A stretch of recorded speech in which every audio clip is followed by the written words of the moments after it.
کله چې درنه نوڼۍ په ځمکه پرېوته نو دا اوچتوئ، د سنت عمل دی، صفایي کوي او ویې خورئ.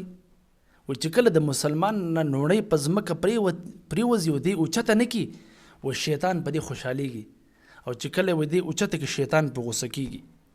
حضرت حذیفه رضی الله عنه دا د روم بادشاهانو کې یو بادشاه دربار ته لاړ.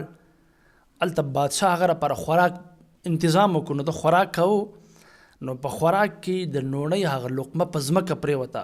دا هغه نوڼۍ راواغسته، صفا یې کړه او خولې ته اچېله، نو یو بل کس ورله ټونګه ورکړه. وایي داسې مه کوه، دا خو د بادشاه دربار دی، بادشاه دا بده ګڼي. نو هغه ډېر عجیبه خبره ورته وکړه.